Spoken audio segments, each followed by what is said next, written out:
After a long hiatus, we are back. It feels so good to be back. This is Tour Front. I am Jay Chuck. How you doing, sir? I'm good. It's been a while. It's like a remontanda. We're back. We are back, and of course, we'll start on football, right? Three of the PSL teams, Sundowns, Kaizer Chiefs, Stellies, not Orlando Pirates, were playing in Africa this past weekend. And let's start with the Champions League, Chuck. You had Mamelodi Sundowns come through as 3-1 winners against FC Lupopo. They caught 3 again in South Africa. It's a great start. It's better than last season when Sundowns drew against Maniema. But is that signs of what is going to happen come May? Is this the season? Is Cardoso going to be able to lead the Brazilians to a second star? It was interesting because I thought to myself, I would say, they're going to catch hands, right? The fact that they went into halftime, I was surprised. Obviously, then things went to normal in terms of Sundowns scoring those 3 goals and putting them to the sword. But we look at the fact that players like Santos gets I think his first competitive goal for Sundowns, if I'm not mistaken. But Nakona, in that particular competition, that's great because I think with Sundowns, not only do you have a great striker, but it's an overall collective performance. Players like Allende finding the back of the net as well. So, is this the season though? It's a great start, right? Don't get me wrong. They've done well in the league. They sit on top of the league as well. But when you look at when you listen to various Sundowns fans, some are saying, Cardoso must go. Some are saying, we saw something different in terms of what he brings to the table, and this might be the season.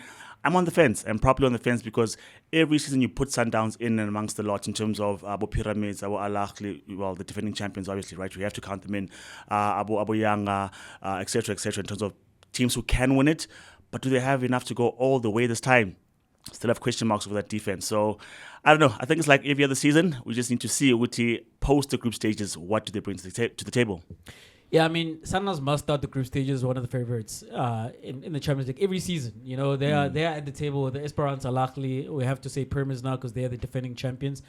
And when you look at their group, you feel confident that they'll make it out of the group stages and then hopefully win their group, get an easier opponent in the quarterfinals, and then it's knockout football and anything can happen, right? And I mean, last season you saw Sundowns go all the way to the final, the first time they've done that since 2016 when they won the actual Champions League, and they did it by winning only 3 games. Chuck, it was not the best of performances, and yet they found themselves in the final. And when they were in the final against a Pyramids who had never been there before, you fancied them, right? But they did not win. And you wonder, can they get back up again to do it again, to go the entire way? But we'll see how it unfolds. But so far, maybe they needed a Bongamla because that's who was on the scoring, on the score sheet, right? You had Nuno Santos, you had Allende, and Recinho as well had a wonder of a game. Those balls he was putting into the box were quite phenomenal. And it seems as if the Portuguese/South American flavor, this is what the assistant coach of Lupopo was talking about, that Sundowns feel like 50% European, 50% Brazilian. Maybe the combination of that with the Portuguese coach leads them there. It's been a strange season to begin with, right? Out of both of the cup competitions locally, they've already been played. Top of the log, but not with the kind of dominance we've seen from Sundowns in recent seasons.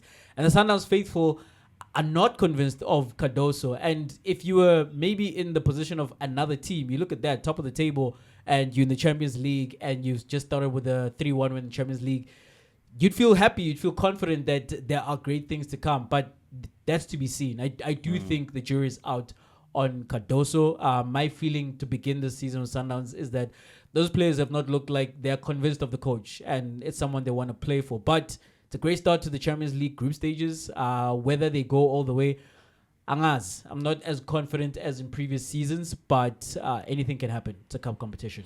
You see the players are not necessarily confident with that particular manager. I wonder how the Chiefs players are feeling because Nabi was the guy, right? But I want Tabasele, who are now at the helm, are the assistant coaches/translator, whoever's at the helm now, but it's not the guy who originally had the project. Their first venture into CAF competition in a while, right? And they lost 2-1 to El Masri. What did you take away from that game? Do you think they can reverse that particular result, number one, and make it out of the group stages? Chuck, the same reasons that dogged Orlando Pirates when they went away to Lupopo, that game we didn't see, right? What we know of that game is the starting lineup. And the starting lineup that Wadu went with where Orlando Pirates are concerned, I'm going somewhere with this. was, yes, we've seen a lot of change in during different games for Pirates, but you felt as though he went with not quite a second string team, but he went with some of his rotation options, and that was the wrong call. Same thing here with Kaizer Chiefs for me, because when you start the game and you've got Dupree on the one wing and you've got Umodi in the other wing, and you also, I must say, have Utlel in midfield.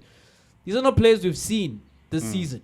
These are not the players that we've seen most of the time be in the starting 11 of Kaizer Chiefs. They've not been in what we've come to consider the strongest 11 of Kaizer Chiefs.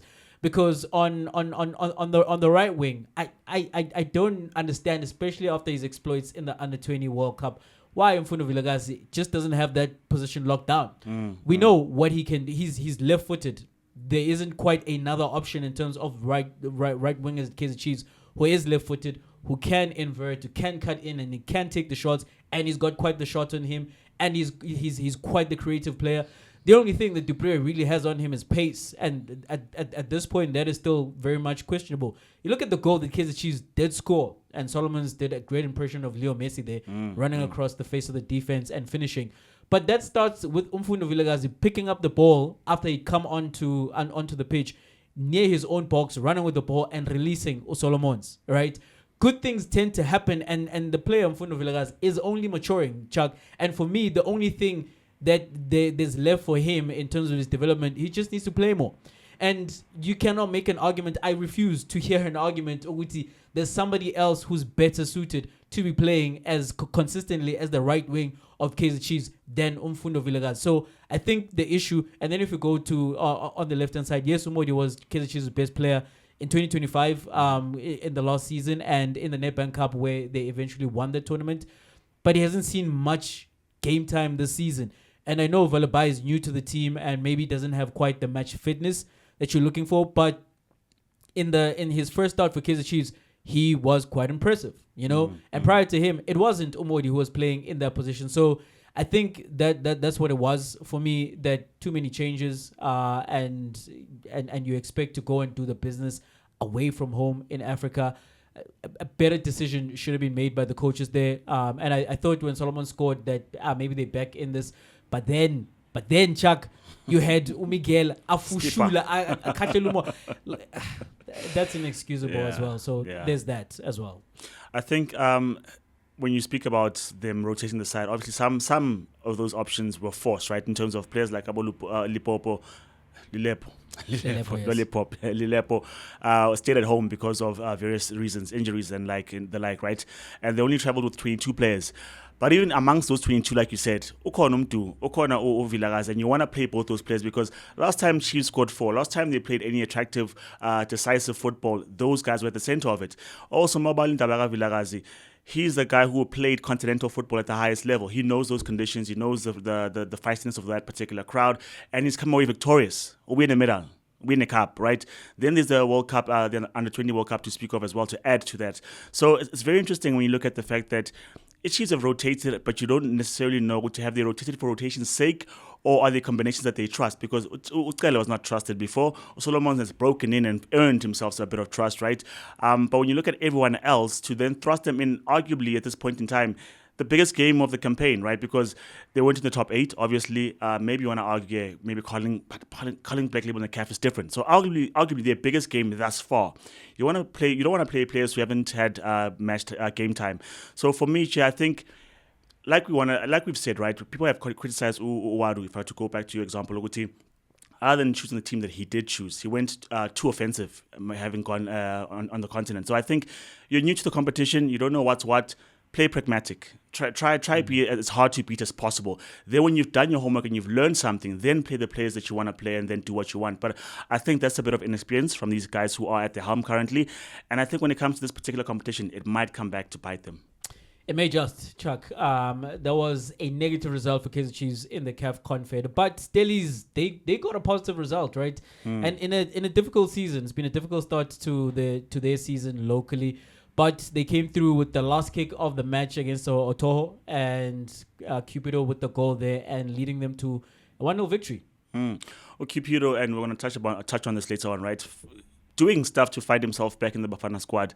And these are things that are important, right, in terms of, okay, our league campaign is not necessarily where it's supposed to be, but in Africa, we're doing the business, much like what they did last season. So very interesting in terms of how they are playing that one. And I think for me, if you are the Stellies coach, Upaka, win 2 or 3 and then put your focus back in the league, because I think at that point in time you'll be in the pound seat for qualification in terms of your group stage. So I think it's very interesting in terms of what they've done. And also, mind you, the fact that they've jettisoned Unku, no Bradley Mojela, and they're making do without those talents, I think that's very good. Maybe they were the bad apples in the group, but this is a positive result for a change, because Stellies have not won a league game in a long time. They go on the continent and they produce a result like this.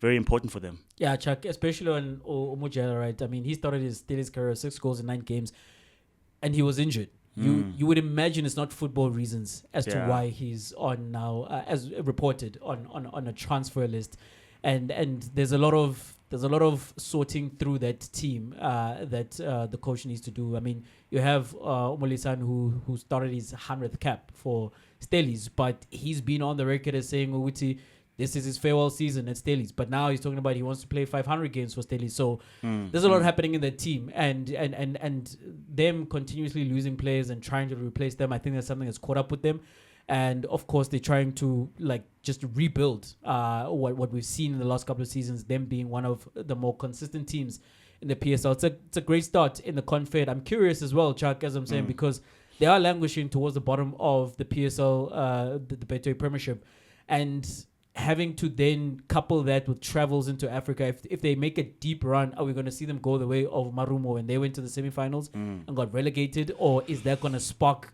better form in the league? I'm curious to see how it plays out. But this was an important result for them. They were so far away from home, and they're not going to be at home for a while, because the reason they were playing a Peter Mgaba, one, because it's a CAF sanctioned stadium, but then the next game is in Rustenburg against Orbit, so that's much closer than having to travel back to the Western Cape and then back there, and then from there they're going into the continent. So there's the travel itinerary as well.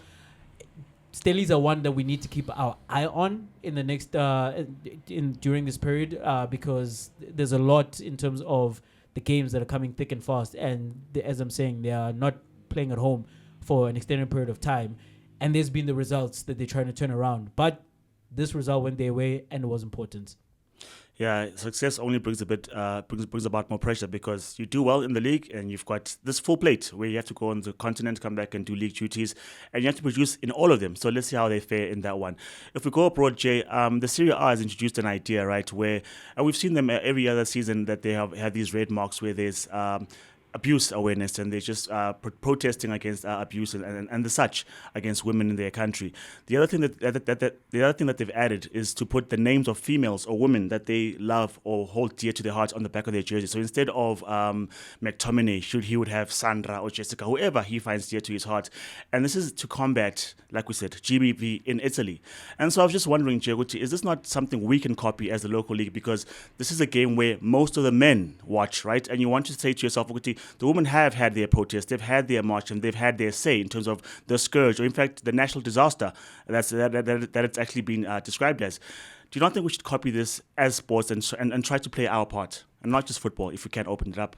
Yeah, what you're referring to, Chuck, we saw in the previous week, right, on the 21st of November, and leading up to that, the wave of just, once again, saying enough is enough. The war on women's bodies in South Africa needs to come to an end. And there was a push for it to be declared a state of national disaster. National disaster, yeah. Yes. And the president finally did announce that, and ultimately, Chuck, in any kind of oppression, it is only going to go away if the oppressors come to the party, right? As the victims, you do what you can, and you publicize it, and you make an awareness that this is what is happening to you, and you hope for empathy, you hope for sympathy, you hope for help to come your way. But ultimately, what does stop the scourges against groups or human groups is that the ones who are oppressing need to come to the party. They need to make the decision. They need to stop, or make different decisions. And in this case, we're talking about the men, right? And when we're speaking about football, where there are a lot of group of men, and these conversations happen amongst the men in football. I saw a discourse around I believe a 13-year-old who was married to a 48-year-old, and I saw the discourse being happening amongst football fans because that's who I follow on social media, and it's divided, right? And you see a large contingent who are saying there's nothing wrong with that. And you see that within the community of football fans, as you rightly put, there being a lot of men, this is where the campaigns towards awareness need to happen. And it's not magically going to go away overnight. And we don't necessarily think that doing those things is going to suddenly make it stop. But you start with the conversations, right? You start with the awareness. And I do think where South African football is concerned, we can do more in terms of showing that support. I do love what the Serie A are doing, and we can take a page out of their book.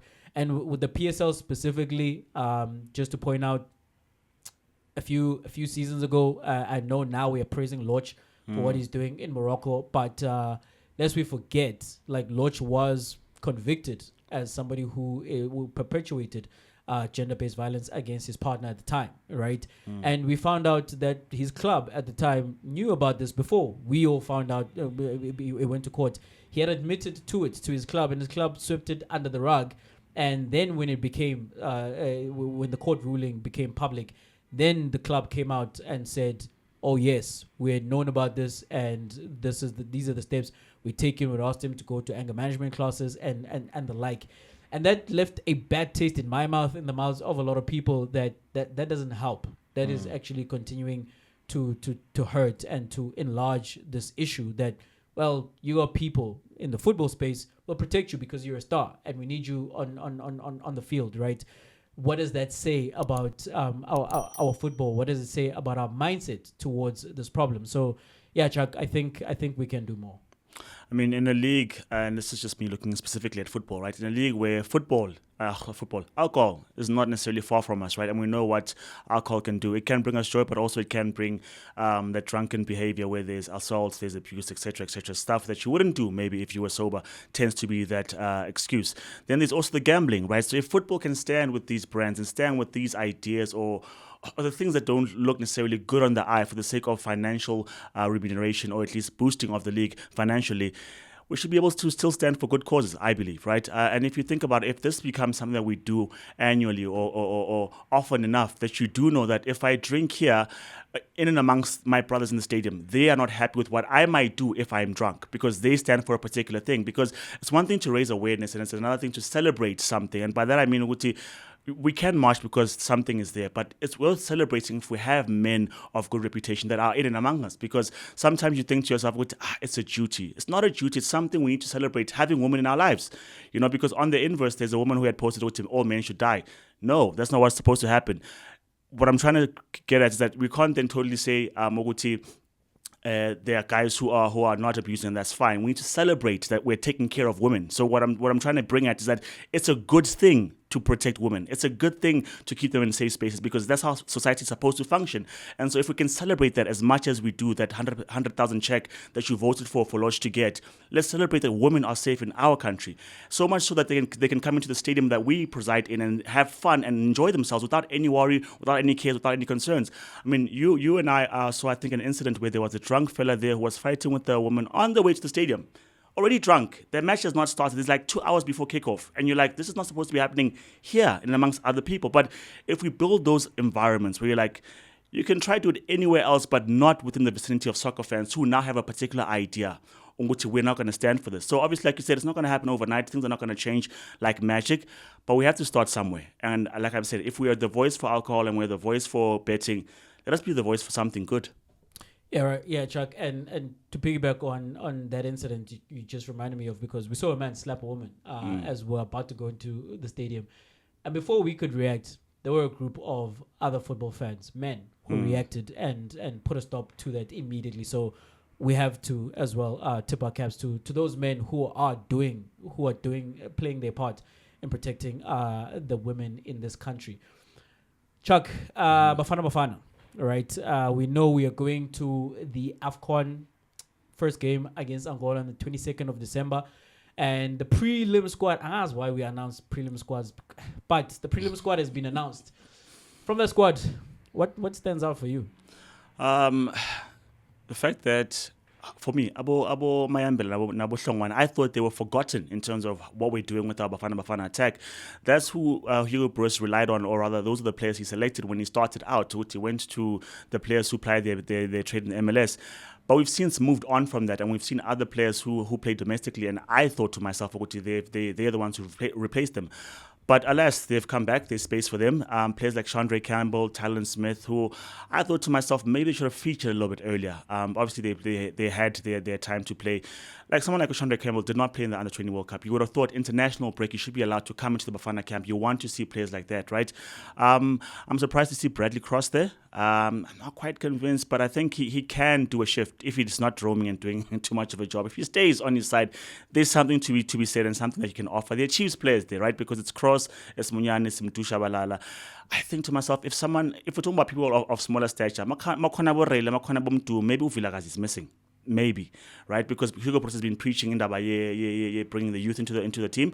And if you look at how important a player he is for the under-20s, how much of a talisman he is, bring him into the senior group, see how he reacts in that particular place as well. The other surprises, Jay, is the addition of several players from Ipolokwane, from TS Galaxy, from Stellies as well.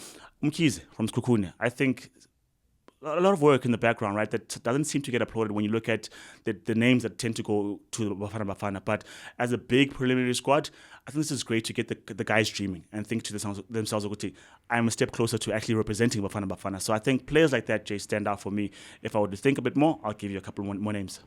Yeah, Chuck, I think this is an exercise in PR as well as like psychological warfare in a good sense. PR in terms of, I think that's why you have a Bradley Cross. You have Solomon's as well, like Peterson, as well from Kaizer Chiefs, because if like Kaizer Chiefs players can't even make it into the preliminary squad, like you're gonna hear from the biggest fan base in the country. And I think Coach Hugo Bruce did that for appearances.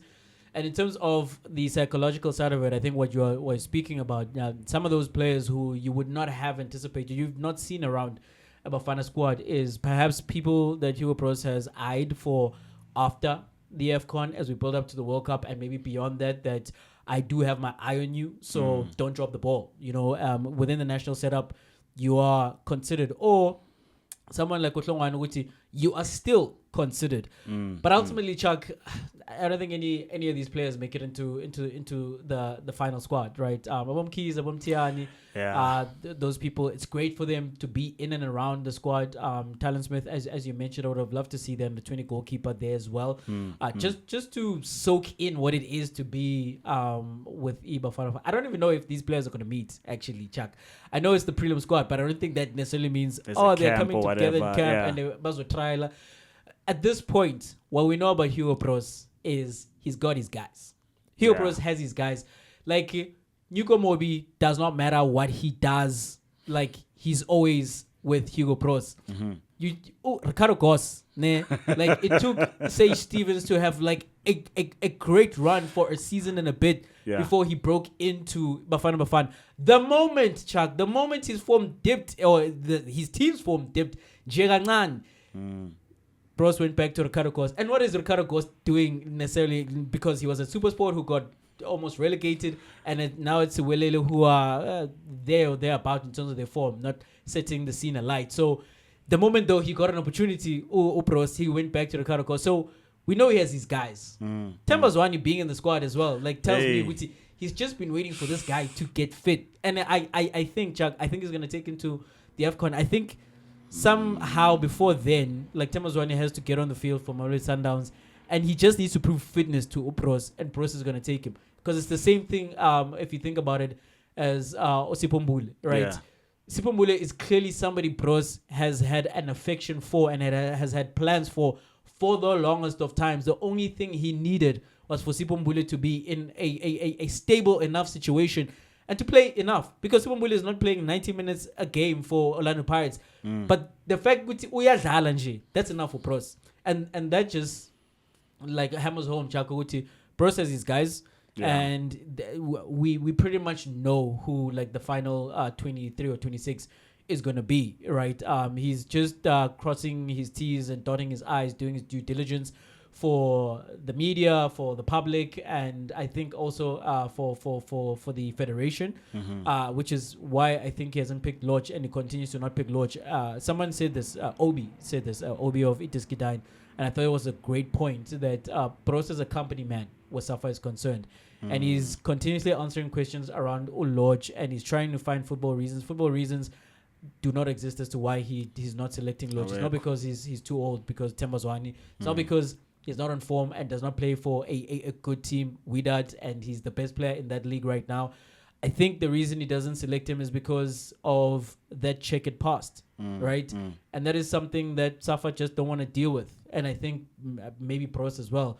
But he is doing that favor for the federation. And when he's asked about it, he's not going in that direction so as to not create more dialogue, but he's giving football reasons. As I'm saying, Pros is an intelligent football mind. It's probably the best we've seen in like managing Bafana in a long time, if not ever. So there isn't a football reason. Me sitting here, Chuck, I would like for football reasons. I know why Lodge should be in the Bafana squad, right? And you can bet your bottom dollar which Pros does as well. And the reasons he keeps giving, they're not congruent with why he's not picking him, right? Which suggests, again, something else. And I think that something else is his history.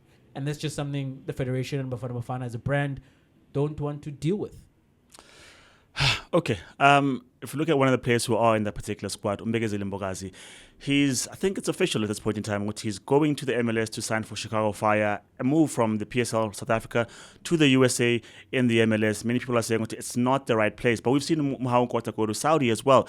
Our players, Jay, coming from South Africa, going abroad to these particular leagues. We look at Mbokazi. Do you think it's a good move for him? He's going to be defending Lionel Messi, Chuck. Yes, it is. Like, Chuck, you know what? Ne? Yeah.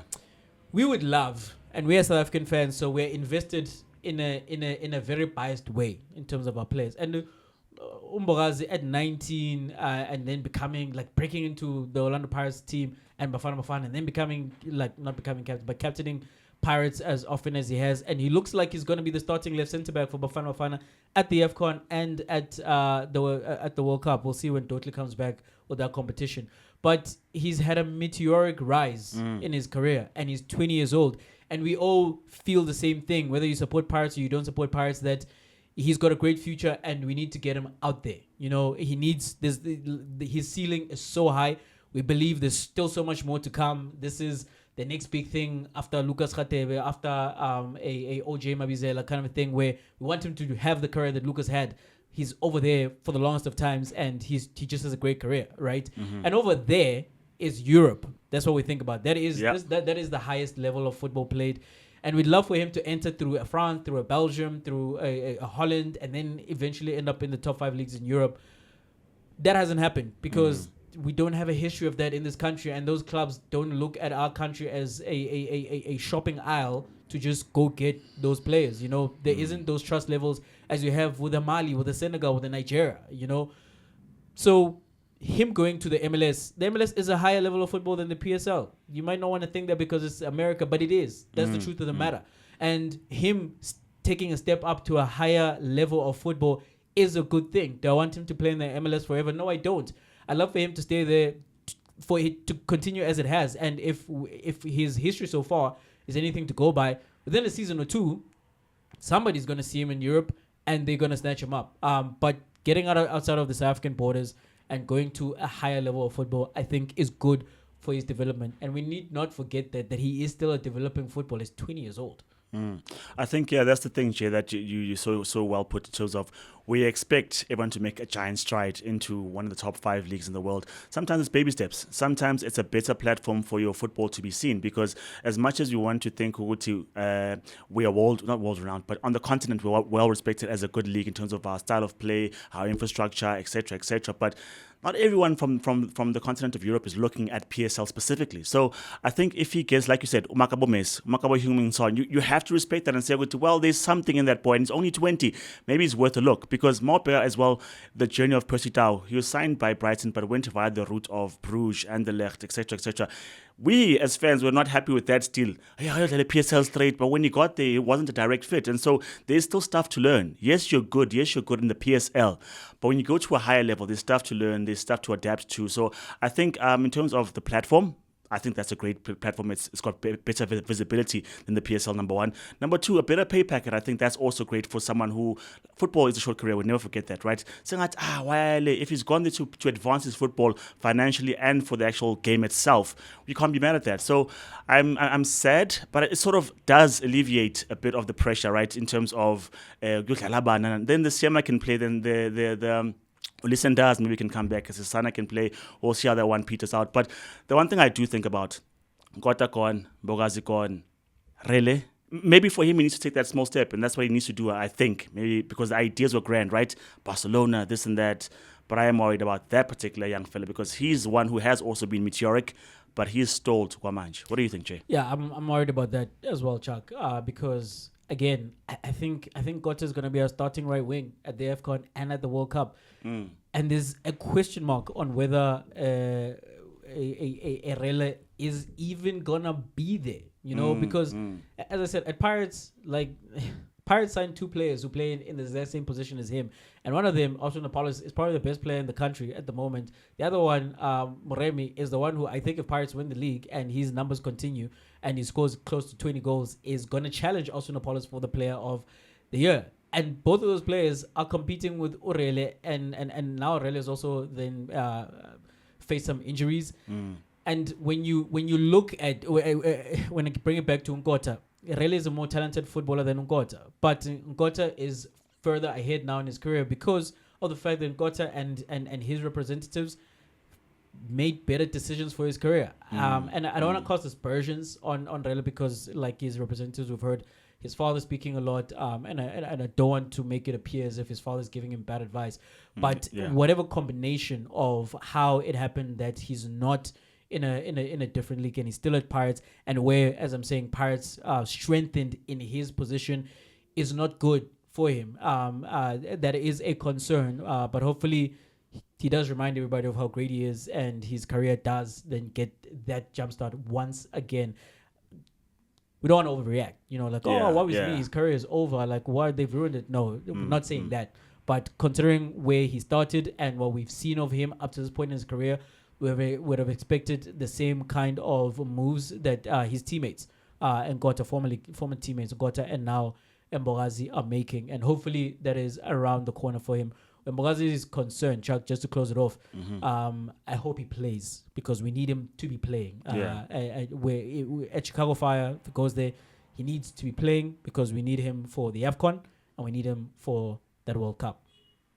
All right, we have come to the end of this return episode of To A Front. Thank you for joining us. If you've never watched or you are returning and you've never done so, please do press that subscribe button. Do like our videos. Do comment in the comment section. We will reply. Absolutely love having conversations around sports. So, and do share this far and wide. And you can continue following us on social media pages. It is To A Front, at To A Front Pod on Twitter and on Instagram.